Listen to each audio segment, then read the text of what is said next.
rather than times of disputation, we are more prone to seeing that this is one God that we are viewing, albeit from different vantage points. So theoretically, yes, it's possible that we are worshiping one God, but not the same. In view of the root theology of both Judaism and Christianity, I think it more likely that we are in fact worshiping the same God, if you will, the same Father in heaven, but that our historical, cultural, even political histories will sometimes obscure that.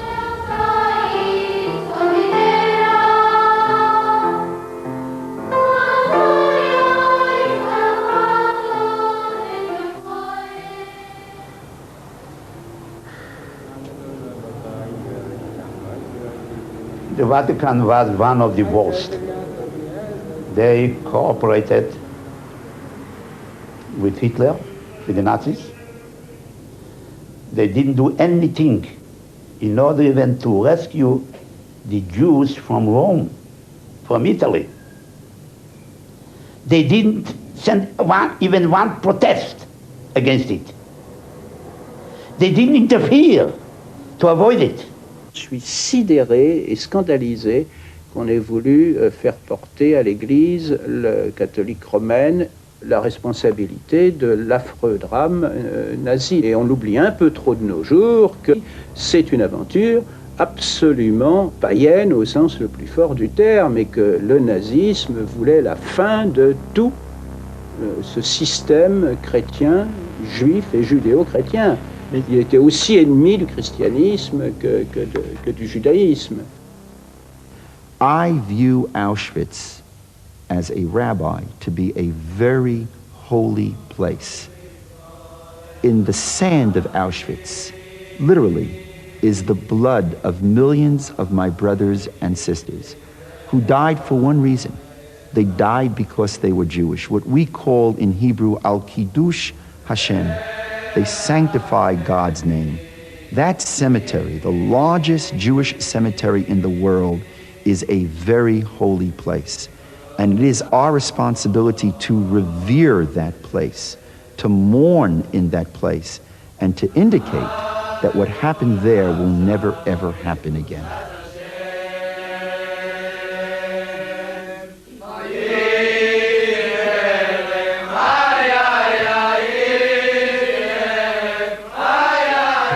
And this song, we ask the Divine Providence not only to take care of their souls, but also to a certain extent to take revenge, to revenge their blood that was spilled. And it's also a prayer that requests that no more blood from the Jewish nation should be spilled innocently.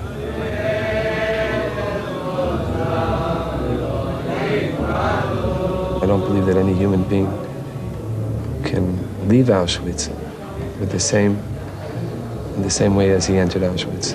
Everyone must change. The boys are young boys. They're only 15, 16 years old. The boys were crying. The instructors were crying. But unfortunately, not only the boys, but I myself cannot comprehend what 6 million means. The number is too vast. The torture is not to be described. We can't understand what it means to take innocent people into gas chambers and then to burn the bodies. The boys come from background from North Africa. These parents not have the experience of himself from the Holocaust. They weren't exposed to... They asked the Ashkenaz people, the people that come from Poland and from have a feeling that the background, the fathers, the mothers, the grandfathers that killed here in Poland. But these children, the background is from North Africa, that thank God that Hitler is not coming to these places. And it's very important to teach the children, to explain them, and to give them a feeling what is the Holocaust and what the Germany doing at this time for the Jewish people. C'est le premier chroniqueur qui raconte quelque chose d'intéressant sur la Pologne. C'était un marchand juif qui est venu ici. C'était encore avant le baptême de la Pologne. Avec le commerce s'instaure aussi le commerce des idées. L'université a été fondée ici au XIVe siècle. C'est donc l'université à côté de celle de Prague, la plus ancienne de cette partie de l'Europe. Et pour le Wawel, les rois, ils se couronnaient toujours ici, on les enterrait ici, donc c'était quand même la ville royale par excellence de la Pologne. Il y avait 10% de la population qui était juive. Alors, s'il y avait des frictions au XXe siècle, on les voyait beaucoup, elles étaient infiniment plus visibles que dans d'autres pays où la minorité juive était presque insignifiante, ou bien elle était fondue plus ou moins dans le gros de la population. Chez nous, non. Ces 10% gardaient toutes leurs différences, même leurs costumes, leur langue, leurs habitudes, sans parler de leur religion. Krakow, before the war, is the center from Torah and Chassidut. Here, maybe 150 or maybe more synagogue. Not everybody is so big, but small.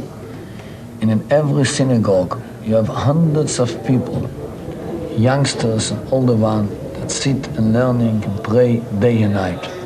From the most important, to teach the children from the past, to explain them the all big rabbis that been here in Krakow, especially in all Poland.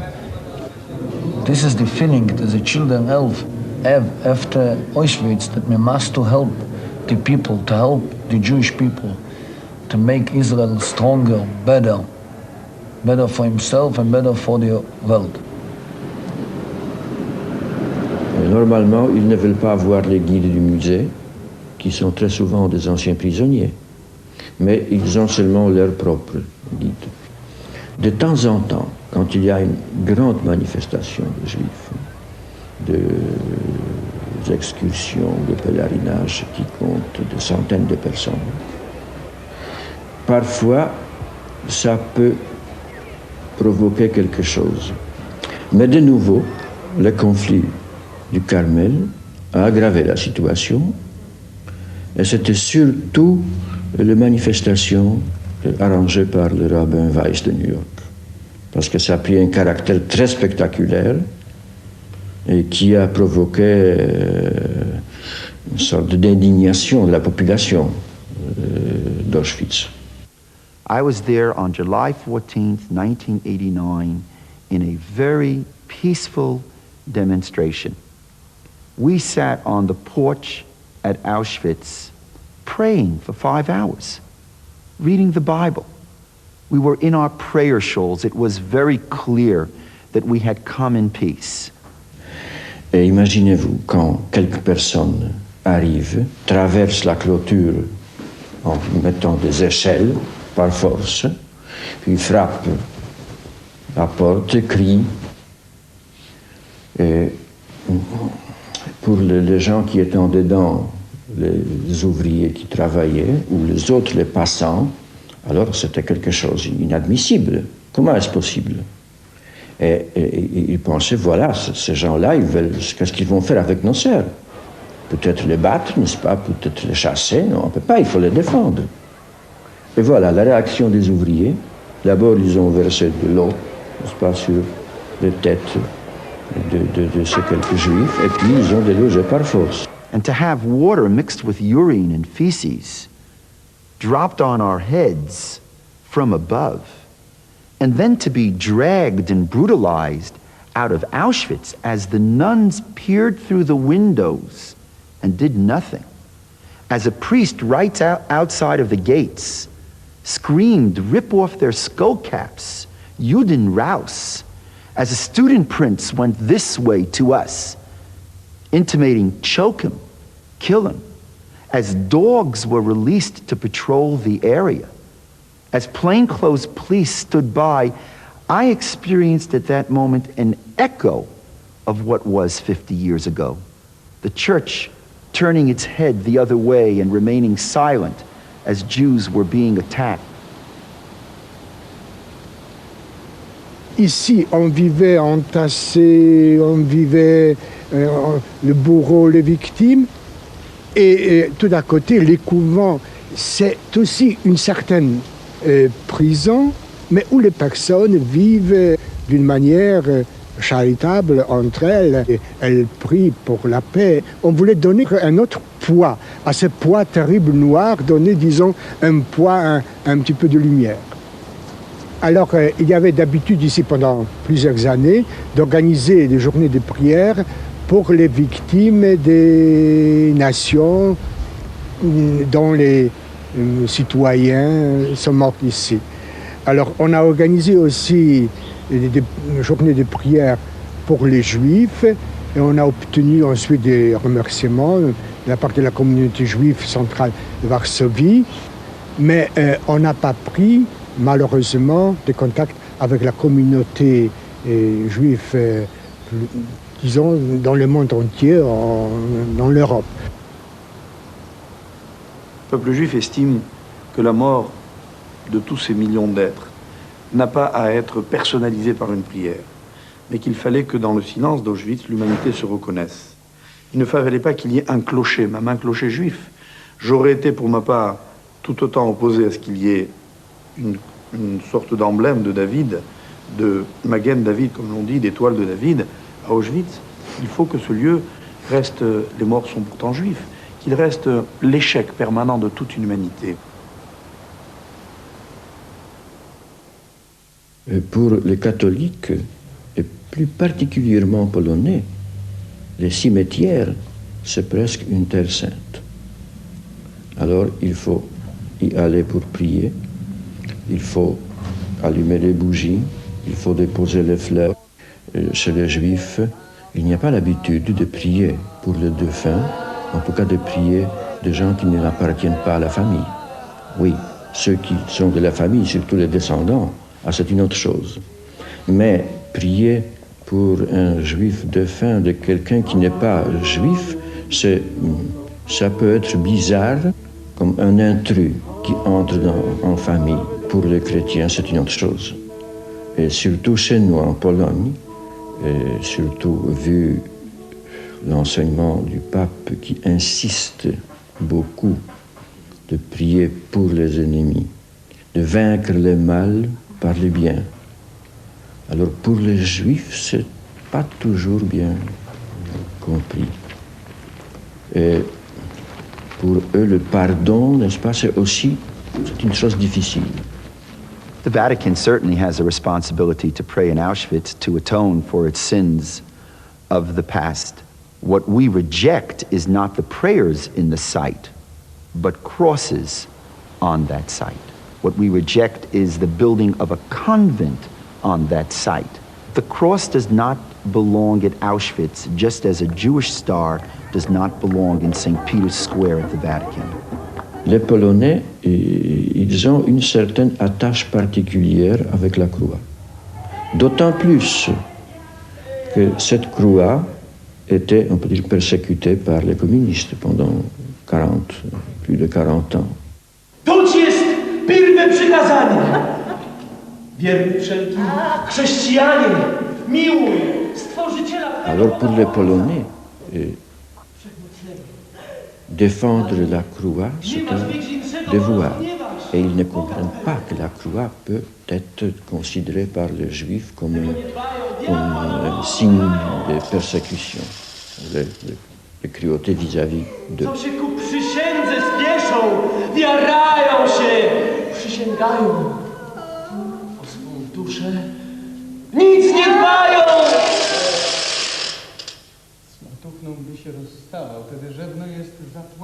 Si cette croix devait disparaître, ce serait une très grande blessure pour les Polonais. Parce que ce serait comme leur prendre leur souffrance et même les citoyennetés de ce lieu. Quand on a su que la presse étrangère, les milieux juifs et aussi les milieux catholiques nous critiquent ou nous attaquent, c'était peu compréhensible pour certains gens et pour d'autres, ça servait comme une occasion. Alors, il y avait une campagne pour la défense des religieuses persécutées par les Juifs. It's not at all backfired. there are many reasons. No one can take credit for the announcement that the convent will move. Again, I'm not at all convinced that it's going to move or that the cross is going to be dismantled. We may find a new international center, but this is what I believe is part of what I call the two-convent solution. 2 convents at Auschwitz I, and now we've discovered a convent at Auschwitz II. If in fact there is increased anti-Semitism in Poland because of our actions, then it's not we who are the perpetrators of anti-Semitism. It's the anti-Semites.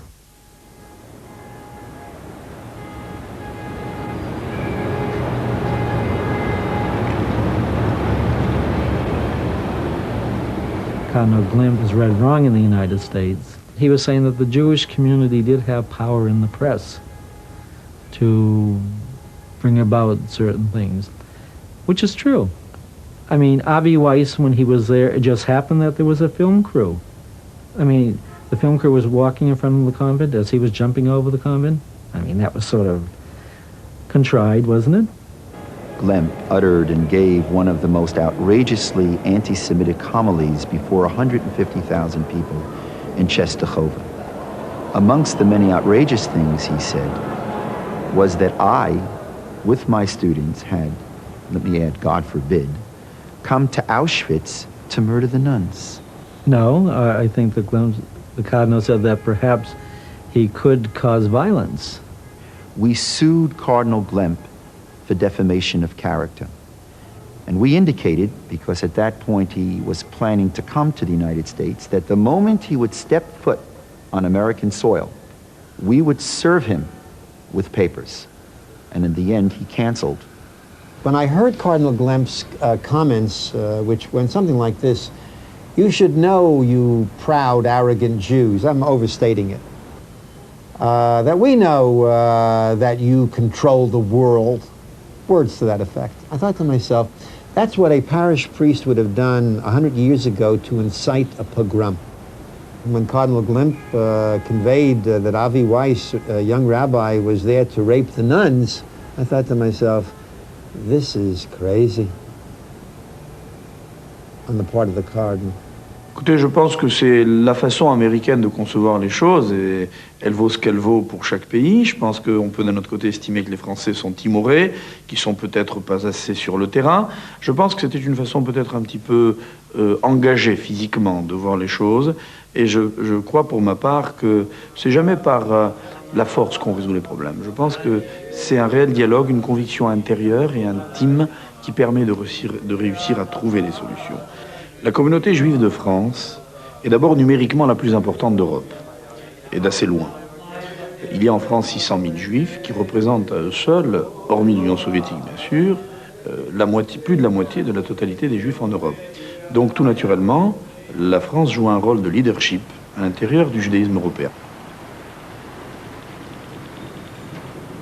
Le fait que la communauté catholique et la communauté juive française aient été au premier rang provient du côté catholique du fait de la sensibilité de quelqu'un comme le cardinal de Courtrai ou le père Dupuis, qui tout de suite ont réagi dès qu'ils ont appris cette affaire-là, avant même que la communauté juive ne réagisse, ont pris parti et ont manifesté leur opposition à l'idée même de l'installation d'un Carmel au sein du camp d'Auschwitz. C'était important que le judaïsme européen règle ce problème, et pas le judaïsme américain. Le judaïsme américain, avec tous les mérites qu'il a, il est américain. Et ce qui se passe en Europe, il ne le sent pas toujours très bien. Je ne voudrais pas évoquer l'affaire Waldheim, enfin c'est un exemple.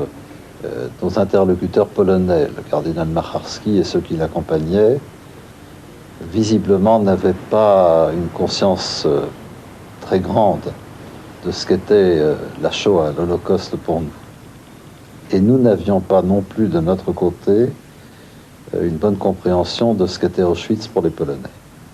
De surcroît, je ne révélerai pas de secret en disant que visiblement entre le cardinal Glimt et le cardinal Macharski, comment dirais-je, la charité chrétienne n'était peut-être pas la loi fondamentale, de telle sorte que ce conflit judéo-catholique réglé théoriquement entre les juifs et catholiques est devenu un conflit à l'intérieur de l'Église catholique, puis au moment des changements de gouvernement en Pologne, est devenu un conflit polono-polonais entre, je vais peut-être un peu caricaturer, certaines tendances, mettons, libérales et certaines tendances moins libérales, ce qui a obligé le Vatican à prendre position. On peut comprendre qu'un pape polonais tente, et évidemment catholique, si je puis dire, tente de situer Auschwitz par rapport à l'histoire de la Pologne et par rapport à la foi catholique. Mais je crois que sa démarche-là a été profondément maladroite, qu'il s'est beaucoup plus comporté en nationaliste polonais qu'en responsable d'un des dialogues les plus difficiles à établir. Et s'agissant de cette homélie d'Auschwitz, on a eu le sentiment que le pape tentait un découplage entre Auschwitz et la Shoah. Auschwitz s'était intégré dans la théologie catholique par une sorte de coup de force théologique. Et désormais, Auschwitz doit être considéré aussi comme un haut lieu de la traumatologie catholique. Et cela s'est fait sans aucune concertation, cela s'est fait sous le couvert d'une démarche universaliste et les conséquences en ont été extrêmement malheureuses. That a church which was silent during that period, both for its own believers as well as for Jews, that church to co-opt Auschwitz as a symbol of its own saintliness, of its own idealism, is a kind of an insult. It's an offense. The Holocaust will not be forgotten just because 40 years have passed or just because Germany is reunited. The Holocaust will be remembered. The 6 million will be remembered longer than the one is remembered who was simply crucified. 6 million deaths that go way beyond crucifixion will never be forgotten, ever.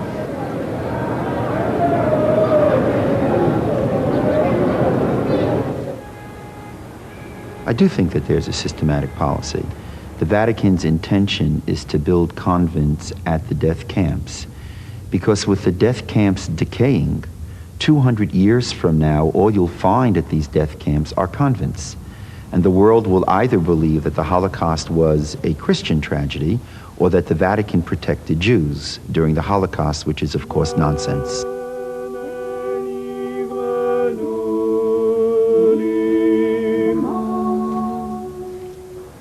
Car c'est à toi qu'appartiennent le règne, la puissance et la gloire pour les siècles des siècles.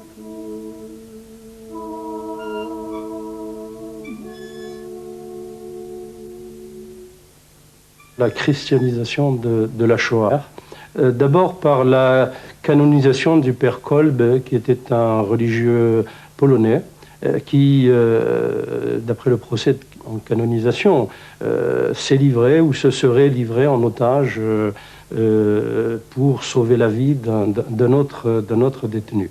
Alors, le premier malentendu porte sur le fait que le père Kolbe, s'il s'est livré pour un Polonais et pas pour des Juifs, comme on le laisse entendre, ce qui n'enlève rien à l'héroïsme de son geste, mais ce qui atténue la portée théologique de ce geste concernant la dimension juive d'Auschwitz. Et par ailleurs, c'est un procédé qui met mal à l'aise les Juifs, parce que quand la sœur de Kafka s'est livrée, elle aussi, pour sauver la vie à de jeunes Juifs, ou quand Janusz Korczak a refusé de la grâce que lui donnait Hitler et qu'il est parti de son propre mouvement vers Auschwitz, on n'a pas éprouvé le besoin d'en faire des saints. Maximilian Kolbe, peut-être. Moi, je crois qu'il était à un certain degré antisémite avant la guerre. Mais je crois que, enfin, il a péri dans un camp de concentration pour sauver quelqu'un.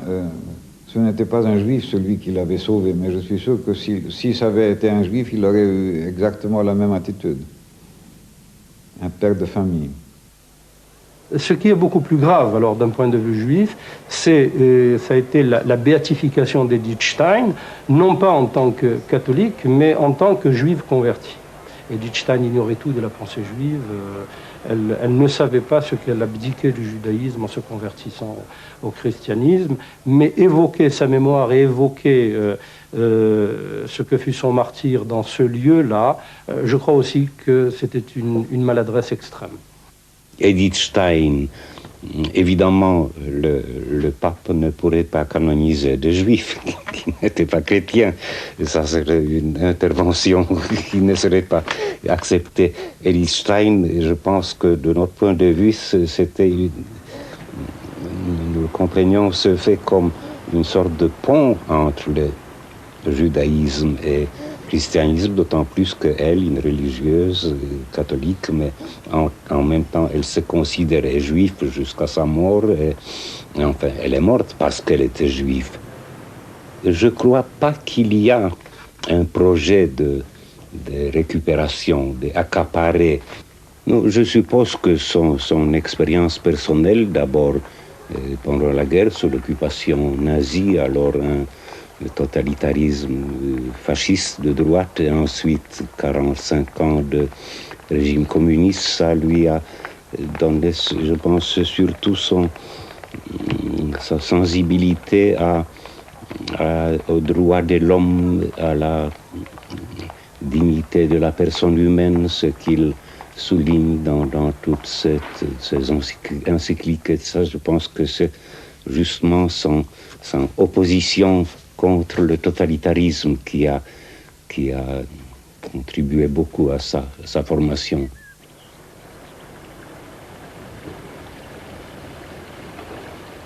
What happened to European Jewry during the war has been an occasion, has been a necessity to rethink the relation of a Christian towards the Jews. The Second Vatican Council was a great surprise, but a happy surprise to the Church. And from the beginning, the idea of Pope John went into a renewal of the Church, not only relations to other Christians, but also relation to the Jewish people. And not only because of an historical line, but more the spiritual bond that links Christianity and that links the Church to Judaism as a community.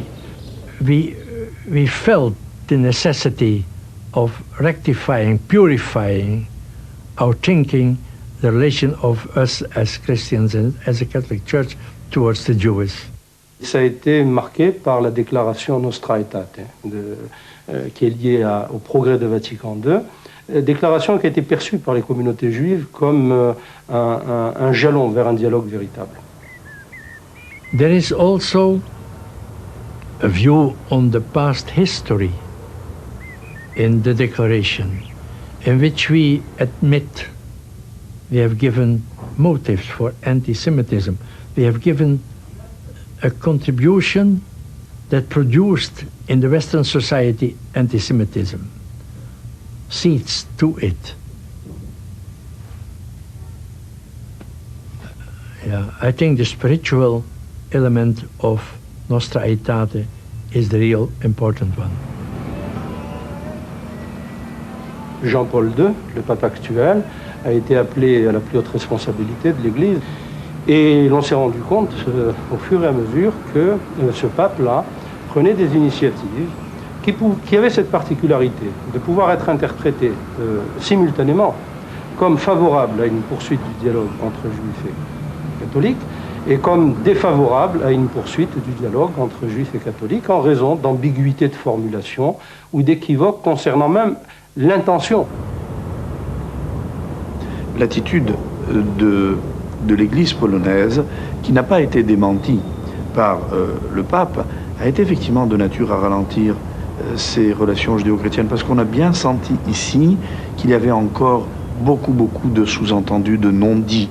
Il est très difficile pour moi, juif qui n'ai pas connu la guerre, d'oublier que le judaïsme polonais a été anéanti à 98%, et que cela n'a pas été possible sans la collaboration active du peuple polonais, et que je crois qu'au contraire, la Pologne devait donner l'exemple de ce qu'aujourd'hui cette page était définitivement tournée. Je crains qu'une partie, sans doute, de l'Église polonaise risque d'être héritière d'un passé antisémite profond.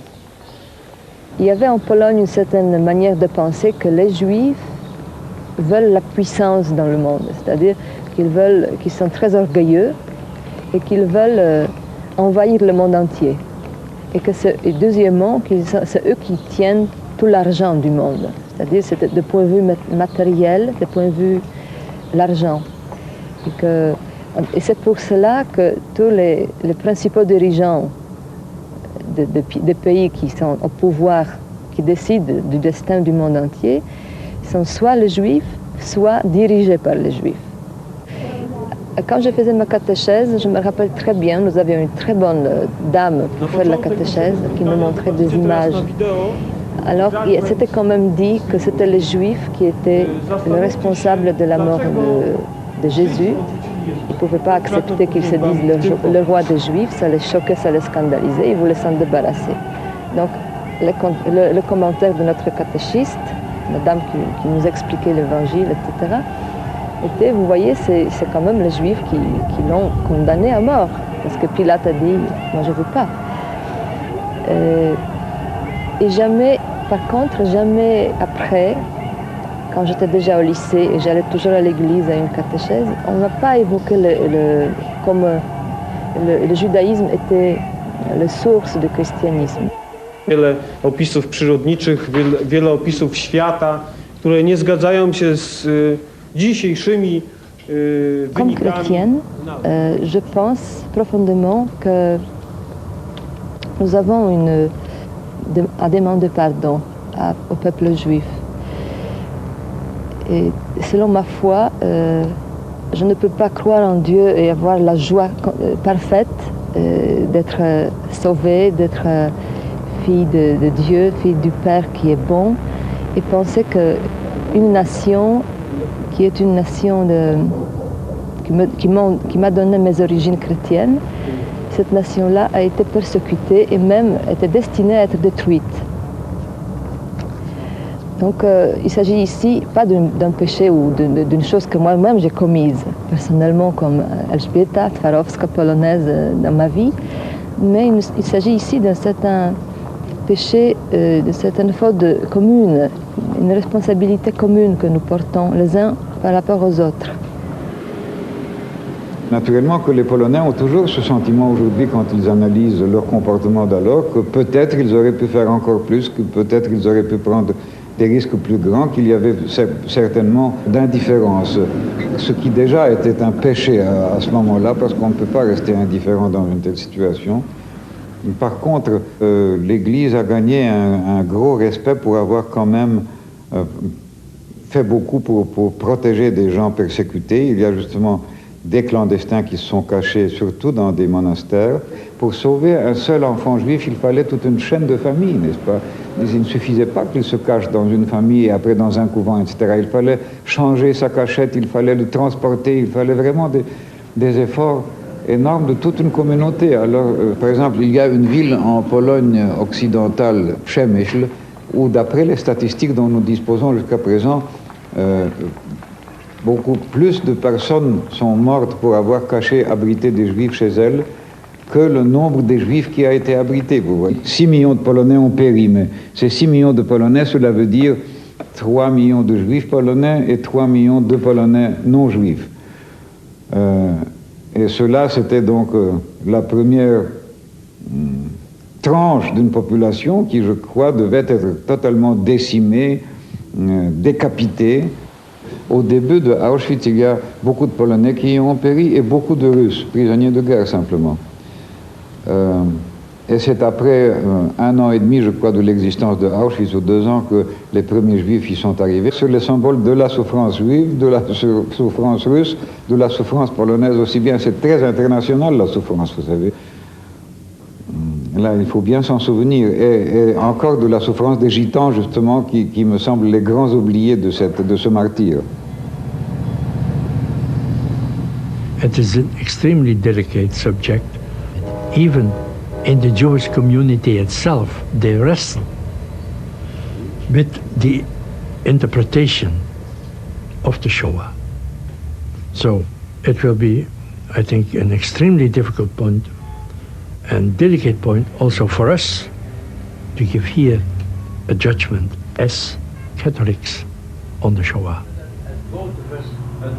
The Church as such and great organizations of the Jewish world have created contacts And the first discussion about this was in the meeting in Prague. La réunion s'est tenue cette année dans la ville de Prague, qui a été choisie à l'unanimité, au sens où Prague est un peu le symbole de la réunification de l'Europe, et où, nous le savons, doit se tenir un synode de l'Église, un synode européen de l'Église catholique, pour donner une certaine inspiration à l'Europe à venir, à l'Europe à reconstruire.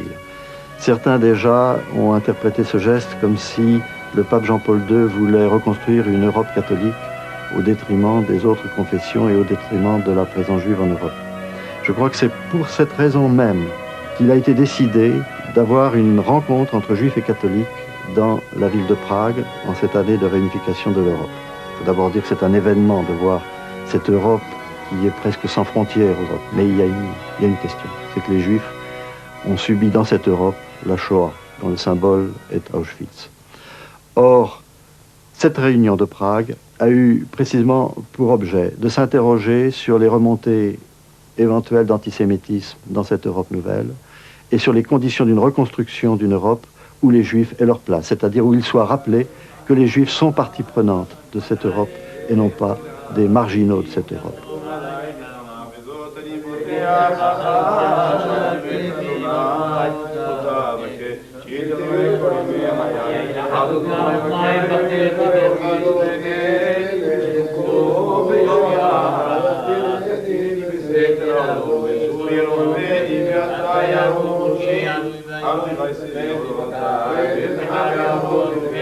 Before the Second World War, we had 340,000 Jews in Czechoslovakia, about 40,000 Jews in Prague. And after the Holocaust, less than 10% of the Czech Jews survived. From 15,000 Jewish children from Bohemian Moravia, only less than 100 survived. From 15,000. You know, the Jews, they must have 10 people to have an opportunity to have a so-called minyan. If you have 9, you cannot do it.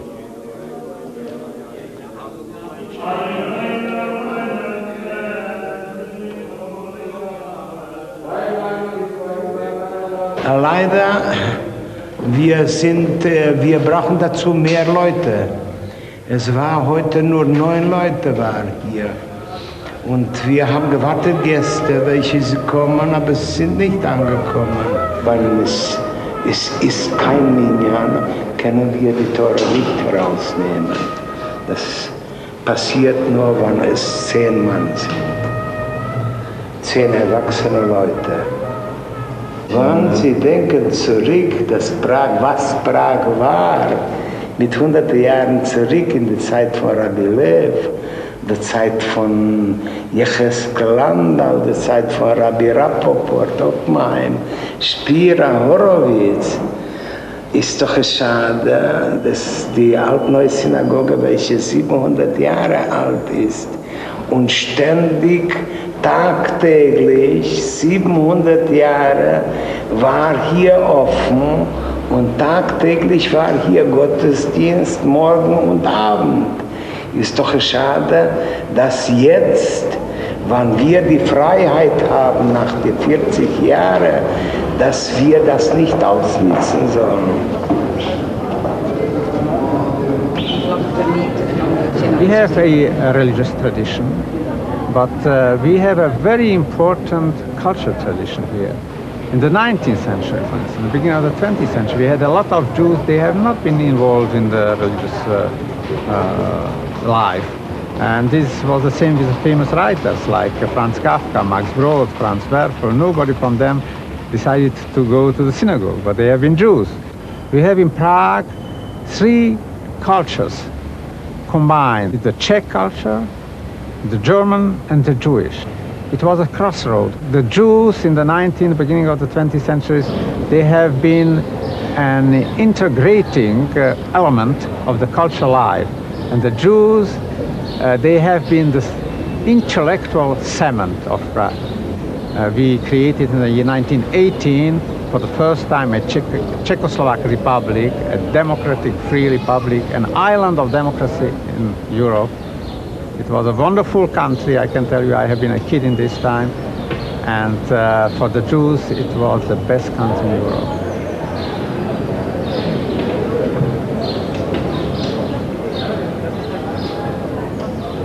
We have now very good relations with the Catholics, with the Protestants, and we created some weeks ago here in Prague for the first time a Christian Jewish society, and we do hope it will help to limit all the prejudice. We shall be a member of the ICCJ, of course. L'ICCJ, c'est le sigle du titre anglais du Comité international judéo-chrétien. Moi, j'appartiens à l'amitié judéo-chrétienne de France, mais nous sommes bien sûr rattachés à l'amitié internationale. C'est ce qui m'a donné l'occasion de venir à Prague, justement pour cette réunion. Ah, c'est une magnifique rencontre ici. Ce qui m'a beaucoup frappé, c'est qu'ici, en Tchécoslovaquie, il n'y avait pas d'antisémitisme, en fait. Et c'est maintenant que l'antisémitisme a l'air de surgir dans ces pays. J'ai l'impression que dans les pays d'Europe de l'Est, l'antisémitisme doit venir surtout du fait que beaucoup de chefs communistes, des grands initiateurs du communisme, étaient des juifs. Et maintenant, on associe un petit peu les juifs au communisme, et c'est une façon de manifester leur opposition au communisme que d'être un peu antisémite. Za prvé možno použiť to gesto zcela diskrétně i odprodám tohoto soudruha jako vyzývadlo do kostela. Takže vidíte, možno použít tyto... The few Jews who survived the concentration camp, if they were not educated before the war in the Zionistic philosophy, they entered the Communist Party. The communists were so clever, and the Slovak fascist government was so clever, to organize here a so-called Jewish community, which suffered under one thing, that they had to obey all the laws of the Communist Party. They found between Jews collaborators who were anti-Jewish. They found such people. And I know many Jewish families, or out of mixed marriages, where children were not told they are Jewish, where the names were changed for Czech or Slovak names. Where in front of their children they have never spoken about Jew. The Jew, the word didn't occur. And those people who converted to Judaism, they converted not now because it's allowed, but they converted when it was not very fine for their private life. U nás se říká přísloví, sytý hladovému nevěří. Ten, kdo prošel nějakým utrpením, tak ten dokáže chápat druhého člověka.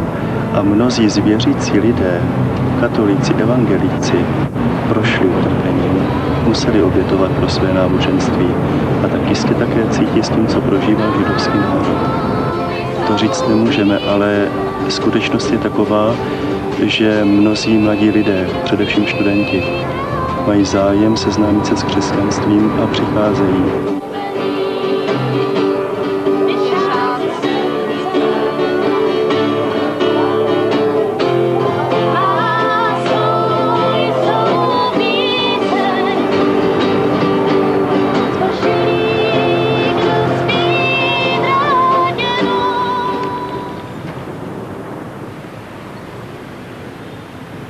Le risque d'un rapprochement peut toujours être celui d'un syncrétisme.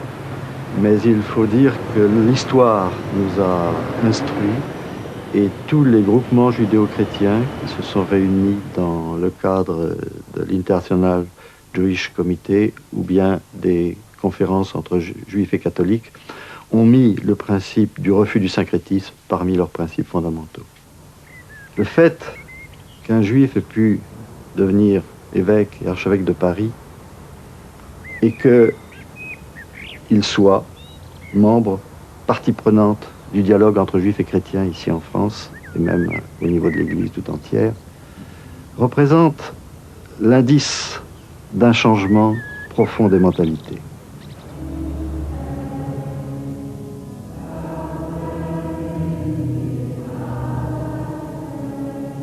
Cardinal Lustiger was a child of Holocaust parents who transferred their child to Catholic people to care for him, to save his life. Somehow, these foster parents understood their role to raise this child as a Catholic instead of preserving his Jewish identity. Perhaps they did the best they could. Still, there's a tragedy here. The meaning of pluralism is to meet the other in their full integrity. Cardinal Lustiger cannot be a representative because Christians who are more to the right will suspect him of being liberal because he's really a Jew.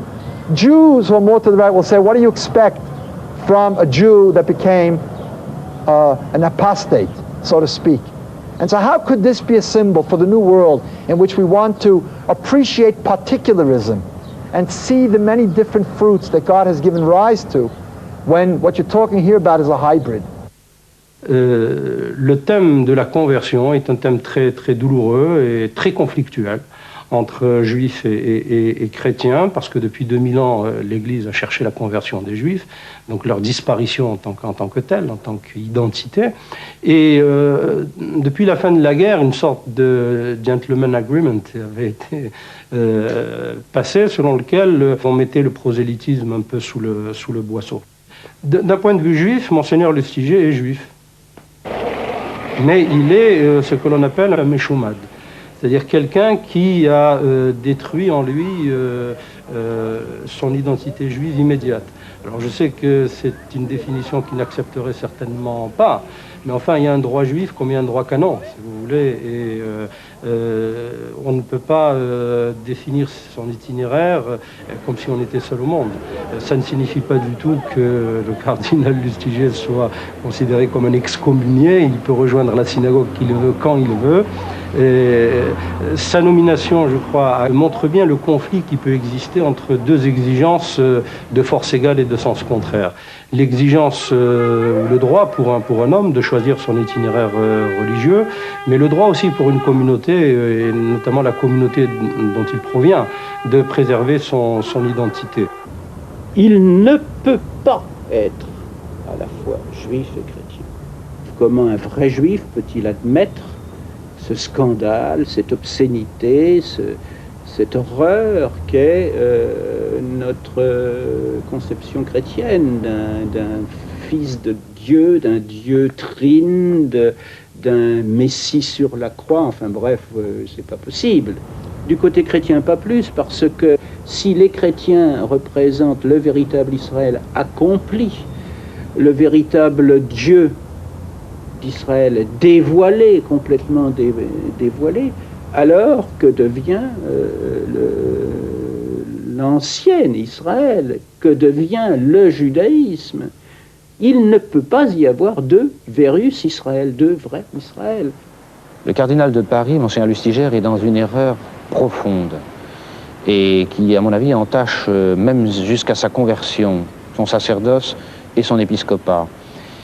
Il a affirmé à la tribune juive en 1983, quand il est arrivé sur le siège de Paris, cette phrase que je cite mot à mot: « Le prosélytisme chrétien en milieu juif est une infidélité envers Dieu qui n'appelle les juifs qu'à la pratique du décalogue. » Autrement dit, pour un évêque catholique qui ose dire en bon français qu'essayer de convertir un juif à Jésus-Christ est une infidélité envers Dieu, on peut se demander ce qu'il reste de catholique dans un tel évêque. Par le fait même qu'on embrasse la foi catholique, qu'on devient disciple de Jésus-Christ, il n'est plus question d'un Israël de Dieu qui serait autre chose. C'est fini. Il y a le troupeau de Jésus-Christ qui est fidèle à la promesse faite à Abraham par Dieu. Il y a les autres, les Juifs et tous les païens et les musulmans, qui ne sont pas cet Israël de Dieu. Donc l'Israël de Dieu ne sont en rien les Juifs. Ils ne sont plus l'Israël de Dieu. Ils ont cessé de l'être le jour où ils ont crucifié le Seigneur et le Messie. Le cardinal archevêque de Paris, le cardinal Lustiger, pour parler de lui, mais il n'est là que l'exemple d'un certain nombre d'autres cas semblables, n'est pas un converti comme les convertis de jadis. Il ne cesse d'affirmer qu'en tant qu'il est né comme un fils de l'Alliance, il considère de son rôle de continuer d'être un fils de l'Alliance, et donc de parler en faveur du peuple juif. Nous avons donc aujourd'hui des convertis qui ne sont plus des hommes ou des femmes qui renient leur passé ou leur existence juive, mais qui veulent au contraire la défendre. La prophétie de Saint-Malachie, ça fait partie des centuries de Nostradamus. Le dernier pape sera un pape juif, mais ce sera le dernier, avant la fin du monde. Ça prend une singulière coloration si on voit le mouvement de rejudaïsation de la chrétienté. C'est la victoire finalement, du judaïsme. La victoire papale,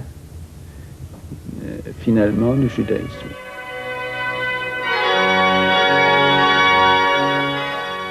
And you can see the second programme in this series at the same time tomorrow morning, 11 o'clock.